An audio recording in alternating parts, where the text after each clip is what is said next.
All right, guys, so we've all heard of brands like Temu and Wish, and what you might not know is that they actually sell knives, and really cheap ones. And I'll level with you, I love a good deal on a knife, but some of these prices are just a little too good to be true. So I'm gonna do something interesting. I'm gonna go ahead and order a bunch of Temu knives, and then we're gonna go and get George's blind reaction. Well, are any of these knives gonna even surprise us, or are we just gonna uncover a bunch of duds? Let's go find out. Okay, so there's this listing of a knockoff Kershaw, but then if you scroll down into the listing, there's a video of another knockoff, which is a Benchmade. So they're giving you false information. If your listing is messed up, I don't know what I'm gonna get from you when I buy this. So the next thing I just stumbled across is a hand-forged fixed blade, super tactical knife for $25. You might think that's a steal, but it's not, because clearly they have photoshopped these images to make it look like an OTF. It shows me just a handle without a blade attached to it. So are you selling me an OTF or are you selling me a fixed blade? So this next one is crazy. They call it the rotating outdoor folding knife. And come on, how enticing does that sound? There is a hole in the handle and a hole in the blade. For what reason, I have no idea, but I'm so intrigued. Oh, this man's spinning the knife on his finger and he's wearing like fingerless gloves. The fact that there's a hole in the blade, you better not be swinging that thing around your finger. Talk about a lawsuit. So I learned a lot about these listings, and if I wanted to know anything more about the materials that these knives are made out of or where they're coming from, it's probably not something I'm able to find easily. A few of them have product details where it might say like blade material, stainless steel, or this one says high carbon steel, but it's not specific on which one. If I don't know what materials my knives are gonna be made out of, odds are I probably won't be buying them. Also, if I wanna know where these knives are coming from, a lot of them just say China, and there's absolutely nothing wrong with that. We love all our Chinese brands, but you don't really know exactly who's making these knives or where exactly it's coming from. That being said, let's order these knives and see how long it takes for them to come in. All right, this is wild. So after we were done filming yesterday, I kept going through all the listings on Temu, and I come across a CRKT knockoff, which is the Redemption that they made with Hogue. And I'm like, all right, I wanna learn a little bit more. So I click on this first video, hoping to see the knife, and instead I see Melissa Backwoods. And very confused, I was like, wait, this is clearly something off of her YouTube. I've seen this video before. And so I reach out to her and I said, hey, Temu's using your video from the authentic CRKT Redemption. Do you know anything about it? And she was aware of it. She knows they've been doing this before. So I asked her if she could send us some information, her thoughts, and she was kind enough to send us a video. So let's check it out. So the issue for me wasn't so much that they used my video without my permission. It was that they used a video in where I'm talking about the CRKT Hogue Redemption, and one of my talking points is that it's USA made.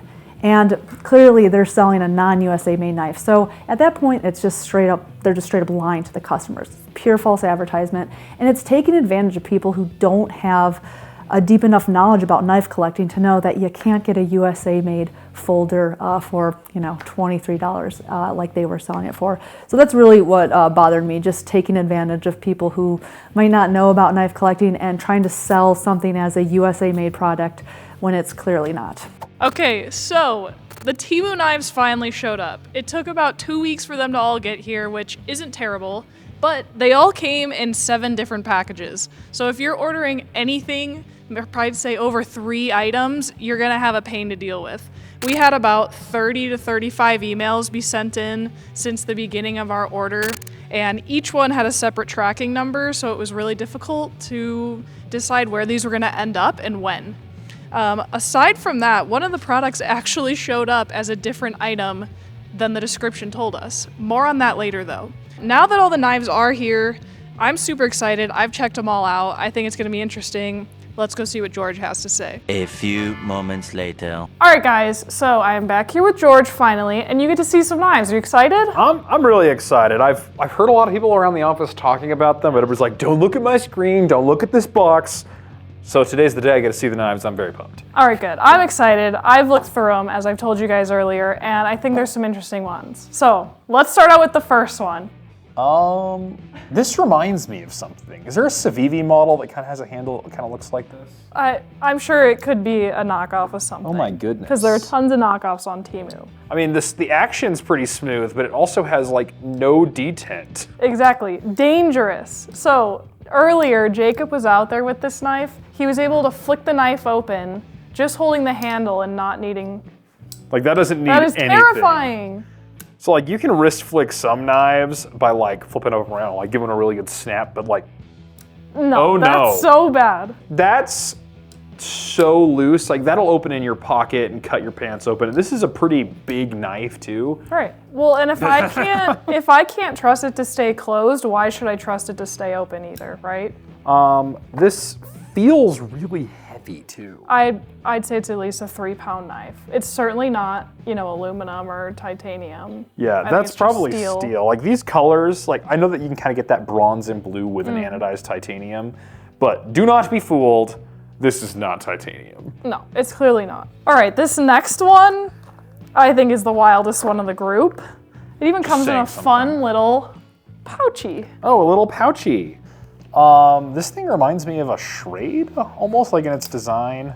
Well, guess what? And also a Guardian Tactical knockoff grind. So when I ordered this, it was a fixed blade. You ordered a fixed blade. Yes. And you got this. And I will show you the listing here. We'll pop it up Okay. on the screen as well. Hand-forged fixed blade. And every listing photo shows it either fully built Extended. or shows it without a blade, but there's no slide. So they're selling you an OTF, but it's actually, but they're telling you it's a fixed blade. So imagine you live in a state where you can't have an OTF and you're ordering this thinking it's a fixed blade and they send you this and now you're like, oh shoot. And it's also probably like another 3-pound knife because it's definitely made out of steel and not, Yeah, this thing's it's not lightweight. chunky. Let's see where the center of balance is. Look, the center of balance almost doesn't care if the blade is open or closed. Yeah, I'm sure the See? blade weighs a quarter of what the rest of the knife weighs. Yeah. Also, another thing I noticed is I can literally just take this off with my hand. Oh, that's good. Most of your screws, I would say all the screws on your knife ought to be more than finger tight. Right. But Well, that and it one- even has the holes to like put a Like a little Allen wrench in in. there and tighten it up, but Yep. I would not want that coming loose. This might be the cheapest feeling knife I've ever handled. Oh my goodness, does that feel cheap? It's clearly just plastic. Oh, Oh, it's assisted. it is. Okay, Which so it never mentioned anywhere. It's got some red plastic handle scales with some contrived paracord attachment. The liners are paper so thin. thin. I'd be Yeah. worried if the plastic cracks, then the next thing you're coming at is the liners are gonna start bending. Yeah, I wonder. I wouldn't trust it for anything hard use. Look, you can legitimately squeeze the liners and bend them in just your hands. Yeah. And why would you want that when it claims it's perfect for camping, EDC camping, hiking pocket, this is wild, hiking pocket knife, kitchen knife. Kitchen knife? Yeah, so it Oh, claims it's that's a kitchen little knife. too bold. Nothing about this screams Well, kitchen knife. and as we'll show you guys, the listings show it photoshopping, cutting tomatoes and apples and stuff. So they wouldn't even do it with their own knife. They had to So- Photoshop it. Here's the thing. No flipper knife was ever a kitchen knife because kitchen knives are cutting against a board, right? You'll never, like this section of the edge will never touch the Yeah, it board won't. because It's of the not flipper. flat. Oh, It's a bad one. All right, George. all right, let's see This- what's next. I think is the funniest of them all. I think it's gonna blow your mind. What the heck is this? Why is there a hole in it? It's amazing. So, It's amazingly bad. my first instinct is put my finger in this hole, but I'm afraid that, yeah, bad idea. Is it like supposed to be a cigar cutter or something? No. Oh, that's actually not a bad use for it, but let me show you. So, it's a fidget. Oh my gosh. It's a fidget. Oh, so there's a spinner, like a bearing in there? Yeah. Is it like well weighted Oh to my one god, I side? almost just got my finger stuck in there. Oh, that would be That was funny. awful. Yeah, so I guess it's a little off center, so you might actually be able to get a decent spin. It needs Terrifying. to be. So, sometimes you should not combine certain things. I think you're just gonna take off. And a fidget spinner and a knife are one of those things that should never be combined. This one, does it claim to be a Damascus blade? No, it doesn't say anything about the blade material. So Okay. it's just a print that I was like, well, it's clearly trying to be Damascus, so let's check it out. So this is not a Damascus blade. It kind of looks like it. That's just lasered on if you look at the spine here. And this is clearly trying to look like an Ultim handle, but that's...